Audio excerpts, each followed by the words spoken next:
12.06.2024 saat 8:10 geçe Diyarbakır Kadın Doğum Hastalıkları Hastanesi'nde sezaryenle doğum gerçekleşti. Orada yoğun bakım ünitesinde, kadın doğum hastanesinde yoğun bakım ünitesinde yer olmadığı için çocuk prematüreydi. Bizi Diyarbakır Özel Boğur Hastanesi'ne sevk ettiler. Diyarbakır Özel Boğur Hospital Hastanesi ambulansı ve sağlık çalışanlarıyla birlikte gelip çocuğu alıp Özel Boğur Hospital Hastanesi'ne götürdüler. Biz de beraber eşlik ettik. Ben, abim, annem falan, aile gereken kimse. Gittik oraya, çocuğu yoğun bakımda aldılar.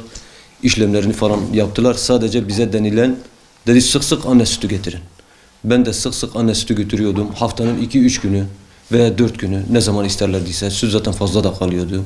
Oraya götürüyorduk, sütünü veriyorduk. Çocuk sağlığı açısından bilgi alıyorduk. Herhangi bir duruma rastlanmamıştık. Çocuğun 7. veya 8. günü geçtikten sonra bize dediler ki çocuğun sol el, baş parmak ve işaret parmağında hafif bir enfeksiyon oluşmuş.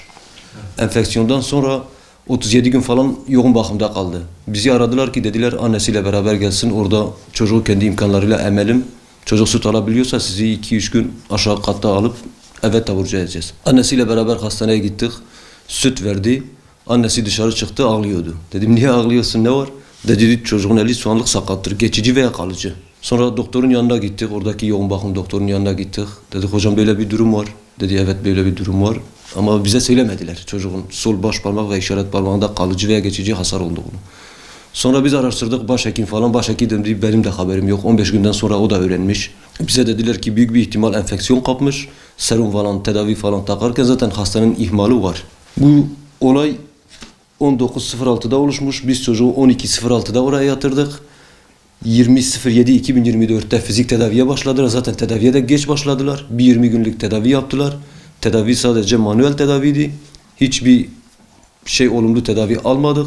Sonra hastane yöneticileri bize dediler ki siz burada boşuna yatıyorsunuz. Külfet getiriyorsunuz hastaneye veya başka hastaneler gelemiyor. Size bu odayı kapatmışız. Bizi 08.08.2024 tarihinde kapı dışarı ettiler. Öyle bir muamele gördük. Biz o hastaneye, Boğur Hospital Hastanesi'ne gitmemişiz. Bizi aramamış. Çocuğunuz nasıl oldu? Tedavi süreci nasıldır? Hiçbir şekilde bizi aramamış. Hatta ben öyle dedim ki ben Çınar'ın kırsal bir köyündenim. Ben Diyarbakır Çınar Üzgüder Mahallesi'nde oturuyorum. Dedim gidip gelemem. Kendi arabam yok. Kendi çocuktan dolayı herhangi bir iş yerinde çalışamıyorum. Çalışmıyorum, sadece çocuğumu tedavi edeceğim. Gerekirse bütün malımı da feda ederim. Ne gerekiyorsa yaparım.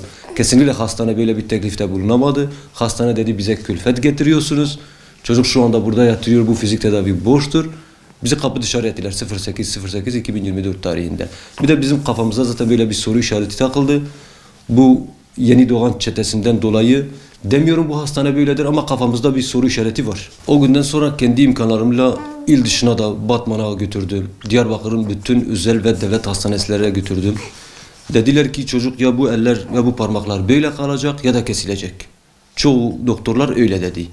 Ondan sonraki zaten gelişme avukatımız savcılığa vermiş, suç duyusunda bulunmuş. Savcılık da şu anda hastane, özel hastane olduğu için Sağlık Bakanlığı'ndan gelecek yazıyı bekliyor. Ona nazaren de dava açılamıyor, soruşturma başlatılamıyor. Savcılık da şu anlık onu bekliyor. Bu özel hastane Sağlık Bakanlığı'na bağlı bir hastanedir. Bu çocuğun parmakları zaten kesilmek üzeredir. Çok risk var. Bakanlık bu hastane üzerinde dursun. 12-21 bebeğin katledildiği o diğer hastaneler gibi o da bu hastanenin üzerinde dursun. Bizim köyün Diyarbakır Çınar Üzgüder Mahallesi'nde oturuyorum. Buranın mülki amiri Çınar Kaymakamlığı'dır. Çınar Kaymakamlığı'nın elinden ne geliyorsa tedavi veya sağlık açısından Diyarbakır Valiliği de aynı şekil bizim ilimizin mülki amiridir. Onlardan gereken yardımı bekliyorum. Diyarbakır Boğur Hastanesi'nde fizik tedavi yapılırken o esnadaki fotoğraflardır. Ama fizik tedaviden herhangi olumlu bir tedavi almadık. Ondan dolayı tedavi sürecini bekliyoruz veya savcılık sürecini bekliyoruz.